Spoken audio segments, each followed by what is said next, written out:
Hello everyone, कैसे हैं आप सभी। मैं आर के महतो आप सभी का एक बार फिर से तहे दिल से स्वागत करता हूं आपके अपने परिवार बैंकिंग व रोजगार विद अंकित। प्यारे बच्चों, ये आप लोगों की ग्रामर गाइड सीरीज है जिसमें कि 150 इंग्लिश ग्रामर रूल्स हम देख रहे हैं। आज इसकी 8वीं क्लास है। तो चलिए बिना देरी किए करते हैं स्टार्ट फिर सेशन को यहाँ से। तो एक शानदार सी लाइन से शुरू करेंगे कि संघर्ष जितना कठिन होगा जीत उतनी ही शानदार होगी। यानी आपका स्ट्रगल जितना ज़्यादा होगा जीत उतनी ही आपकी शानदार होगी। चलिए तो मेरे प्यारे बच्चों, मैं आपको आगे बढ़ने से पहले एक छोटी सी बात और बताना चाहूँगा कि अगर आप लोग चाहते हैं कि अपनी रीडिंग राइटिंग सेक्शन को और स्ट्रॉन्ग करना, अपनी रीडिंग स्किल्स को और इम्प्रूव करना, साथ ही साथ में अपने वोकेबलरी पे कमांड अच्छी करना चाहते हैं, तो रोज़ सुबह 8 बजे मेरी क्लास में आया कीजिए द हिंदू एडिटोरियल एनालिसिस, जिसके अंदर मैं आप लोगों को ना ही सिर्फ वोकेबलरी कराता हूँ एडिटोरियल की, बल्कि टाइम्स नाउ का हम जो है कॉलम देखते हैं जिसमें कि बहुत सारे नए नए वोकैब मिलते हैं। इसके अलावा जो है मीम्स के साथ वोकैब, रीडिंग स्किल्स आपको दी जाती है जिससे कि आपके कॉम्प्रीहेंशन में आपको आसानी हो। तो रोज सुबह 8 बजे द हिंदू एडिटोरियल एनालिसिस की क्लास में जरूर जुड़िए। चलो फिलहाल आगे बढ़ते हैं बेटा। तो रूल नंबर 13 अभी हम देखने जा रहे हैं बेटा, किससे रिलेटेड है ये। चलिए तो बिना देरी किए पहले हम इसके बारे में थोड़ी बातें कर लेते हैं, जान लेते हैं। ठीक है, चलो ध्यान से सुनना बेटा। इंग्लिश के अंदर हमारे पास, क्योंकि अब मैं पॉइंट टू पॉइंट सारी चीज़ें बता रहा हूँ, ग्रामर का सारा एक एक एस्पेक्ट खोल करके बता रहा हूँ, तो उसी के अकॉर्डिंग बेटा हम इस पे बात करेंगे रूल नंबर 13 पे। देखिए बेटा कि हमारे पास बेटा क्या होता है एक एग्जाम्पल से समझाने की कोशिश करता हूँ। मैंने कहा, इसको हाईलाइट डार्क कर लेते हैं। मैंने कहा कि वन ऑफ माई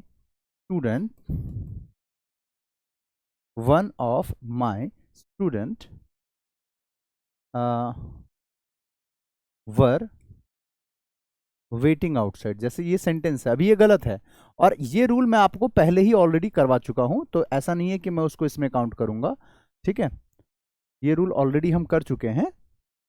ठीक, चलो तो one of my student were waiting outside, ये मैंने सेंटेंस कहा। ठीक, तो अब मेरे प्यारे बच्चों ध्यान से समझना इस चीज को कि जब मैंने आपको वन ऑफ वाला रूल जो मैंने सिखाया था, तो उसके हिसाब से अगर हम देखें तो यहाँ पे वन ऑफ लिखा है, वन ऑफ। इसके बाद जब भी कोई नाउन आता है, वन ऑफ के बाद अगर कभी कोई नाउन आया तो कैसा आएगा बाबू, वो प्लूरल आएगा, ये बात तो आपको याद होगी।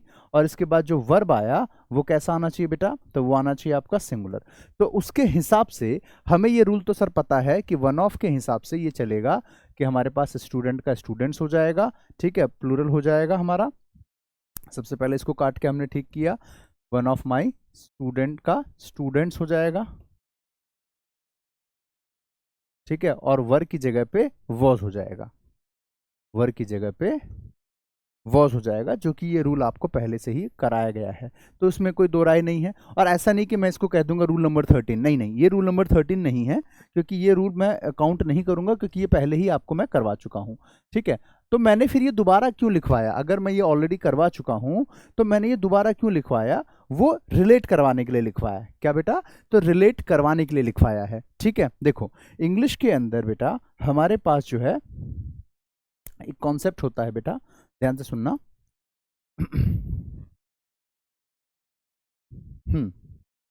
देखो इंग्लिश में एक कॉन्सेप्ट होता है जिसको कहा जाता है डिस्ट्रीब्यूटिव केस, जिसमें कि हमारा डिस्ट्रीब्यूटिव एडजेक्टिव भी होता है और डिस्ट्रीब्यूटिव प्रोनाउन भी होता है। तो मैंने दोनों को बताऊंगा साथ ही साथ में, ताकि कंफ्यूजन ना रहे। अभी डिस्ट्रीब्यूटिव एडजेक्टिव बता दूं, बाद में फिर डिस्ट्रीब्यूटिव प्रोनाउन बताऊंगा, तो कंफ्यूजन हो जाएगी कि सर ये कैसे। तो दोनों को साथ ही लेकर के चलते हैं। ठीक है, ये लिखिएगा साथ में बेटा, डिस्ट्रीब्यूटिव केस। डिस्ट्रीब्यूटिव केस एक होता है बेटा आपका डिस्ट्रीब्यूटिव एडजेक्टिव, और दूसरा होता है आपका डिस्ट्रीब्यूटिव प्रोनाउन। साथ पढ़ेंगे दोनों को, जिससे कि आसानी रहे याद रखने में। ठीक है, देखो इसमें हमारे पास जो टर्म्स होते हैं वो ऐसे हैं। Distributive adjective, each, every, either और नीदर। और जो मैंने पीछे वाला सेंटेंस लिखवाया था ना वन ऑफ का, उससे इसका क्या लेना देना है वो आपको भी पता चलेगा। Each, every, either, neither. वैसे ही डिस्ट्रीब्यूटिव प्रोनाउन में होता है हमारे पास each, either, neither. Sir every क्यों नहीं लिखा, बताता हूं। एवरी क्यों नहीं लिखा, देखो एवरी नहीं होता, यहां होता है एवरी वन। क्या होता है बाबू, यहां होता है एवरी वन। ठीक है, डिस्ट्रीब्यूटिव एडजेक्टिव में होता है ईच एवरी ईदर नीदर, और डिस्ट्रीब्यूटिव प्रोनाउन में ईच एवरी वन ईदर और नीदर। ठीक है, बस ध्यान रखना एवरी अकेला आता है वो एडजेक्टिव है, और एवरी के साथ वन आता है तो वो प्रोनाउन बनता है। ठीक है, तो यहाँ पे मेरे प्यारे बच्चों आपको बस इतनी सी बात का ध्यान रखना है कि आपका जो मैंने पीछे वन ऑफ वाला रूल बताया था ना, ये वाला, कि कभी भी अगर आपके पास वन ऑफ का रूल बनता है, कभी भी आपके साथ ये वन ऑफ वाला कहानी बनता है तो उसके साथ ये नियम बनता है। उसी तरीके से आप वन की जगह पे ईच लगा लो, नीदर लगा दो, इधर लगा दो, सेम ही चलेगा। ठीक है, वो मैं अब आपको लिखवाता हूं। राइट, वैसे ही सेम टू सेम बात है। देखो बेटा, जैसे हम पीछे सीखते हैं कि भाई वन ऑफ लगाया तो इसके बाद आने वाला नाउन प्लूरल, और जो वर्ब होता है वो सिंगुलर होता है ना। उसी तरीके से यहां पे आपने वन ऑफ कहा, वैसे ही आप यहां पे ईच ऑफ कह सकते हो, ईदर ऑफ, नीदर ऑफ। ठीक है, इन सभी का रूल सेम है, सभी का रूल सेम है, सभी में आपका यही पैटर्न चलेगा। राइट, ये है आपका रूल नंबर 13, इसको लिखना। राइट, सॉरी 13 तो ये 14 ये, वो तो हाँ, चलो लिखो, one of, each of, either of, neither of, कुछ भी आ जाए इनमें से तो बेटा नाउन प्लूरल होगा, वर्ब सिंगुलर होगा, ये बात तय है। अगर कभी भी इनमें से कुछ आ रहा है, जैसे कि आपके सामने मैं क्वेश्चन देता हूं, जैसे मैंने क्वेश्चन कहा आपको कि बेटा इसको करके दिखाओ, तो यहाँ पे आप इन सभी में आप चेक कीजिए, ईच ऑफ, ईच, एवरी, इधर, नीदर, सब में आ रहा है लिखा हुआ है कि नहीं है? सभी में आ रहा है लिखा हुआ बेटा। राइट, तो आप यहाँ पे आप पहले ये देखिए कि सर इनमें से एडजेक्टिव वाला कौन सा है और प्रोनाउन वाला कौन सा है, एडजेक्टिव वाला कौन सा है और प्रोनाउन वाला कौन सा है। शब्द तो सब में सेम ही है, एवरी बस अलग होता है, एवरी अगर अकेला है तो एडजेक्टिव है, एवरी के साथ वन आ जाए तो वो हमारा क्या हो जाता है, तो प्रोनाउन हो जाता है, जैसे यहाँ लिखा हुआ है। तो सर मिस्टेक क्या है, गड़बड़ क्या है, हम उसकी ऊपर एक बार बात कर लेते हैं। ठीक है, ध्यान से सुनना बेटा, इन सभी में एरर तो मुझे लगता है आप आराम से निकाल लोगे, कुछ क्वेश्चंस में, कुछ का नहीं निकाल पाओगे, तो क्यों ना आंसर निकालने से पहले थोड़ा और जान लेते हैं चीजों को।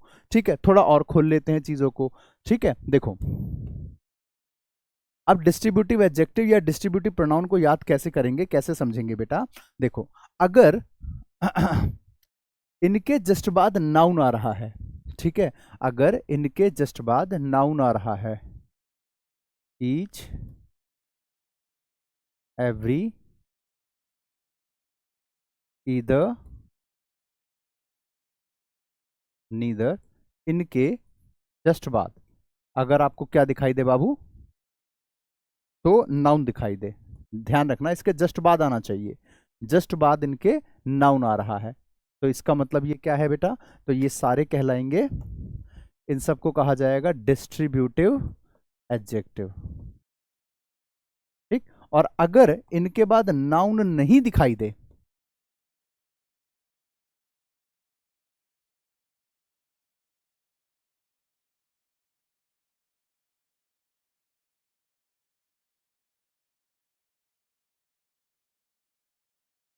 ठीक है, अगर इनके बाद नाउन आ रहा था तब तो ये कहला रहे थे आपके डिस्ट्रीब्यूटिव एडजेक्टिव, और अगर इनके बाद नाउन नहीं दिखाई दे, अब सर नाउन नहीं दिखाई देगा तो क्या दिखाई देगा, तो प्रीपोजिशन हो सकता है, वर्ब हो सकता है, तो दोनों याद करने से अच्छा ऐसे याद कर लो ना कि नाउन नहीं आना चाहिए, बस दैट्स इट, नाउन नहीं आना चाहिए, तो ये हमारे कहलाएंगे डिस्ट्रीब्यूटिव प्रोनाउन। आसान है, डिस्ट्रीब्यूटिव प्रोनाउन, वो हो गया आपका डिस्ट्रीब्यूटिव एडजेक्टिव, ये आपका हो गया डिस्ट्रीब्यूटिव प्रोनाउन। ठीक है, डिस्ट्रीब्यूटिव प्रोनाउन। राइट, अच्छा फिर से मैं अपनी बात दोहराता हूं, अगर इनके बाद नाउन दिख रहा है जस्ट बाद तो ये एडजेक्टिव है, नाउन नहीं दिख रहा तो ये आपका प्रोनाउन है। अब जैसे पहले हम इनमें एक बार ढूंढते हैं कि सर इनमें से एडजेक्टिव कौन सा वाला है और प्रोनाउन कौन सा वाला है। ठीक है, तो अब आप ध्यान से देखना बेटा, यहां पे हमारे पास पहले नंबर पे लिखा है ईच ऑफ, यहाँ लिखा है पहले नंबर पे ईच ऑफ द सोल्जर्स। अब ईच के जस्ट बाद चेक करो क्या लिखा है, क्या नाउन लिखा है, नहीं सर, नीदर के जस्ट बाद क्या नाउन लिखा है? नहीं सर। ईदर के बाद जस्ट बाद नाउन लिखा है? नहीं सर। एवरी वन के जस्ट बाद? नहीं। एवरी के बाद लिखा हुआ है यहाँ पे, एवरी के जस्ट बाद नाउन लिखा हुआ है चिल्ड्रन। इसका मतलब जो एवरी है वो हमारा हो गया एडजेक्टिव, बाकी सारे क्या हैं? तो प्रोनाउन। वैसे तो मुझे और भी एग्जाम्पल देने चाहिए थे इसके एडजेक्टिव के, बट कोई बात नहीं, मैं हाथ से लिख के दे देता हूँ, ठीक है। बाकी सारे हमारे क्या बन गए? प्रोनाउन। एक आध और एग्जाम्पल मैं दे देता हूँ हाथ से लिख करके, जिससे कि कंफ्यूजन ना रहे, ठीक है। एडजेक्टिव वाले एक दो एग्जाम्पल और देखो। देखो जैसे neither, neither pens was yours.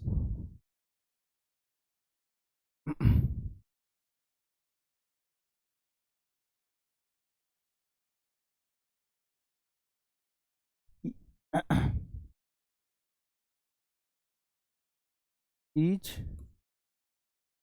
student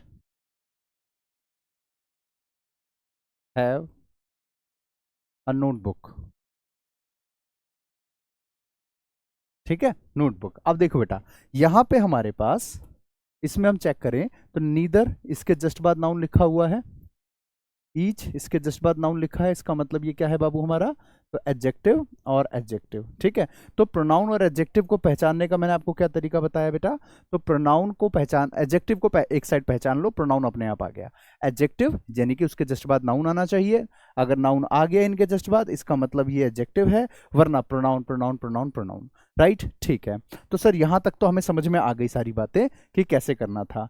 अब करना यह है कि सर इसका जो रूल था, रूल कहाँ गया? ये रहा रूल, ये वाला, कि भाई चाहे वन ऑफ हो, ईच ऑफ हो, जैसे वन ऑफ का रूल है ना, उसी से आप इसको कनेक्ट कर लो, वन ऑफ वाले रूल से ही आप इस सबको कनेक्ट कर लो, देखो कितनी आसानी से आएगा, ठीक है। कैसे करके करना होगा? देखो, अब या तो आप वन ऑफ वाला रूल के हिसाब से ईच ऑफ, इधर ऑफ, नीदर ऑफ, ये वाला कर सकते हो, या फिर अब मैं आपको जो है एडजेक्टिव का और प्रोनाउन का एक साथ कंबाइन बता देता हूं, आप उससे भी कर सकते हो। दोनों तरीके हैं आपके पास। कैसे? पहले वो वाले पीछे जो सिखाया उसके हिसाब से करते हैं। पीछे जो मैंने आपको सिखाया उसके अकॉर्डिंग हम देखें तो यहां पे देखो आंसर कैसे निकलेगा। लिखा है ईच ऑफ द सोल्जर। सबसे पहले क्या करना है बेटा हमें, कि यहां पे ये देखना है कि वन ऑफ, ईच ऑफ को वन ऑफ मानो, नीदर ऑफ को वन ऑफ मानो, सबको वन ऑफ मानो, सभी को आप वन ऑफ मान करके चलो, आंसर आ जाएगा। कैसे? Each of the soldier, one of के बाद नाउन प्लूरल, वर्ब सिंगुलर, तो सिंगुलर करना है तो हैव की जगह हैज लगा दिया। One of noun plural verb singular, यानी कि बुक का बुक्स करना पड़ेगा, ठीक है। वन ऑफ लिखा है, मैंने बोला ना वन ऑफ मान करके चलो, तो यहाँ वन ऑफ के बाद नाउन प्लूरल वर्ब सिंगुलर, यानी कि वर्ब की जगह वॉज हो जाएगा, राइट। इस तरीके से या तो आप ऐसे मान करके चलो, आंसर आ जाएगा फटाफट फटाफट से, यानी कि कहीं पे भी अगर ईच ऑफ, इधर ऑफ, नीदर ऑफ कुछ भी लिखा हो, वन ऑफ वाला रूल याद कर लो बस। दूसरा तरीका जो मैं आपको अब बता रहा हूं, उससे एडजेक्टिव भी क्लियर हो जाएगा और प्रोनाउन वाला भी क्लियर हो जाएगा। वो क्या है बेटा? देखो, आपने एडजेक्टिव और प्रोनाउन तो पहचान करना सीख लिया, अब इसके आगे की कहानी सुनो। देखो बेटा,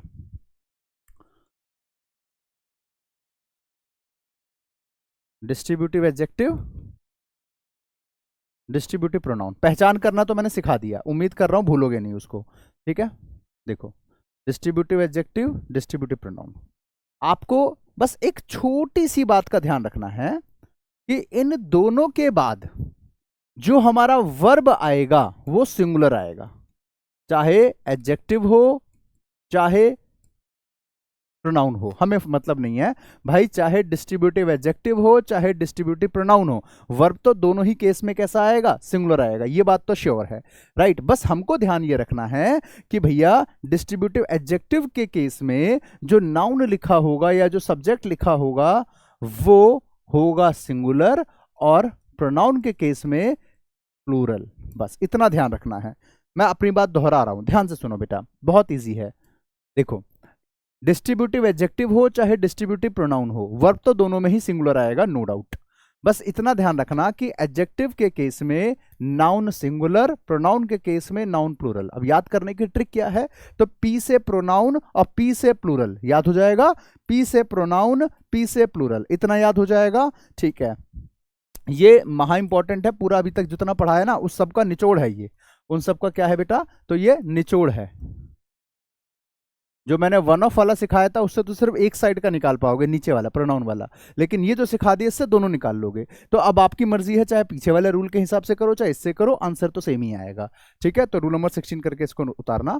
चलो मैं करवाना शुरू करता हूं, ध्यान से सुनो। अब देखो मैंने आपको क्या बोला कि चाहे प्रोनाउन आए चाहे एडजेक्टिव आए, भाई वर्ब तो सब में सिंगुलर आएगा, सिंगुलर सिंगुलर सिंगुलर। तो यहाँ पे क्या लिखा है, हैव काटे हैज कर दिया। क्या लिखा है, वॉज सिंगुलर, ठीक है अपनी जगह पे। यहाँ पे क्या लिखा है बेटा, वर काटो वॉज कर दो, ठीक है। उसके बाद यहाँ पे क्या लिखा है, आर काटो इसको इस कर देंगे, कर दिया, कोई दिक्कत नहीं है, राइट। और आगे चलो, यहाँ पे वॉज अपनी जगह सर बिल्कुल सही है, यहाँ पे क्या करेंगे, हैव की जगह पे हैज कर देंगे, हो गया।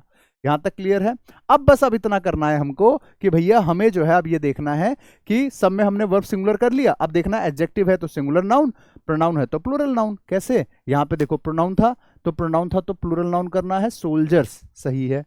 यहाँ पे भी प्रोनाउन था तो प्लूरल करना पड़ेगा, तो क्या करेंगे, बुक का बुक्स हो जाएगा, हो गया। इधर ये भी प्रोनाउन था तो कार्स अपनी जगह बिल्कुल सही है।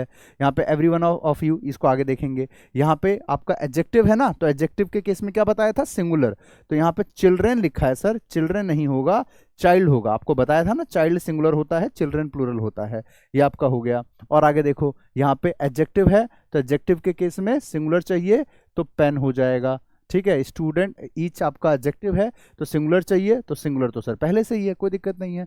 तो each student has a notebook, neither pen was yours. वैसे ही एवरी चाइल्ड इज स्पेशल, ये कभी नहीं बोलता every children are special. Either of the cars was mine, neither of the books was yours, each of the soldiers has a gun, ऐसे करके बोला जाएगा, ठीक है। अब ये वाले में क्या मिस्टेक है, आप लोग सोचोगे सर ये तो ठीक ही लग रहा है ना, यू तो सर सिंगुलर में भी यू, प्लूरल में भी यू, और यहाँ पे तो विल भी लिखा है, फ्यूचर टेंस है सर, इसमें तो सिंगुलर प्लूरल वर्ब तो होता नहीं है। गलती क्या है, गलती बेटा ये है कि ये जो एवरीवन है ना, यहाँ पे एक छोटी सी मिस्टेक है, यहाँ पे एवरीवन नहीं आएगा। आप लोग सोचेंगे सर कुछ और आएगा, नहीं, यहाँ एवरीवन नहीं आएगा, यहाँ आएगा एवरीवन। आप कहोगे आए बैगन, ये कैसे हुआ, तो बेटा यहाँ पे ये एवरीवन अलग होता है, ये एवरीवन अलग होता है। किस किस को सीखना है एवरीवन एवरीवन में फर्क क्या होता है, ठीक है, कमेंट करके बताना। अगली वाली वीडियो में मैं उसी पे कंटेंट लेकर के आऊंगा कि एवरीवन वर्सेस एवरीवन दोनों में क्या डिफरेंस होता है। एक एवरीवन होता है ये, ठीक है, और एक एवरीवन होता है ये। कौन कौन चाहता है कि मैं आपको डिटेल में सिखाऊं एवरीवन वर्सेस एवरीवन, नीचे कमेंट करके बताना कि ये सर डिटेल में हम सीखना चाहते हैं, अगली क्लास में इसी के ऊपर लेने वाला हूं, ठीक है। चलिए तो अभी इस सेशन को मैं एंड करता हूं, अगली वाली क्लास इसी के ऊपर रहने वाली है, ठीक है। उम्मीद कर रहा हूं कि अभी जितना मैंने आप लोगों को पढ़ाया है अच्छे से आपको क्लियर हो गया होगा। बाकी अगर वीडियो पसंद आई है लाइक और शेयर जरूर करना, अगर आप चैनल पे नए हैं सब्सक्राइब जरूर कीजिएगा। इसके साथ ही साथ मैं आपको बता दूं बेटा कि हमारी ये लक्ष्य 2.0 की क्लास हमारी चालू हो चुकी है, जिसमें कि आप लोगों की डेमो क्लासेस अभी लास्ट कल डेमो क्लास खत्म हो जाएगी और उसके बाद ये पेड बैच आपका एप्लीकेशन पे आ जाएगा, जिसमें कि अगर आपको मेरी पूरी प्रॉपर क्लास चाहिए, कोई नया बैच चाहिए पेड बैच, तो बेटा आप इससे जुड़ सकते हो। इस नाम है इसका लक्ष्य 2.0, पेड क्लासेस पे क्लिक करना है, यहाँ पे आप देखें लक्ष्य 2.0 में बाय नाउ पे क्लिक करेंगे आप, उसके बाद अप्लाई कूपन कोड पे क्लिक करने के बाद आप क्लर्क 20 लिखेंगे तो आपकी जो फीस है वो 999 की जगह 799 में शो करेगी, लेकिन सिर्फ तब तक जब तक यहाँ ऑफर है, तीनों डेमो खत्म होने के बाद ये ऑफर आपका खत्म हो जाएगा, ठीक है। चलिए उम्मीद कर रहा हूँ वीडियो पसंद आई होगी। बाकी इसके अलावा अगर आपको मेरे से डायरेक्ट जुड़ना है, कुछ पूछना है, फ्री कोर्स पे क्लिक करो, बैंक फाउंडेशन, ये रहा टेलीग्राम, यहाँ जुड़ करके मेरे से पूछ सकते हैं अपने डाउट। इसके अलावा एडिटोरियल एनालिसिस, इसमें भी आप एडिटोरियल की पीडीएफ ले सकते हो, या फिर आप इसको QR कोड को स्कैन कर लेना, इससे भी आप हमारे ग्रुप में जुड़ जाओगे, ठीक है। ये आपका QR कोड है। उम्मीद कर रहे हैं कि आपको अच्छे से सब कुछ समझ में आ गया है। अगली क्लास जो होगी बेटा वो एवरीवन वर्सेस एवरीवन पे हम रखेंगे, ठीक है। मिलते हैं फिर नेक्स्ट क्लास में, तब तक ले bye bye, take care, keep learning, keep growing. Jai Hind, जय भारत, और सुबह 8 बजे वाली एडिटोरियल क्लास में जरूर जुड़िए। थैंक यू वेरी मच, जय हिंद।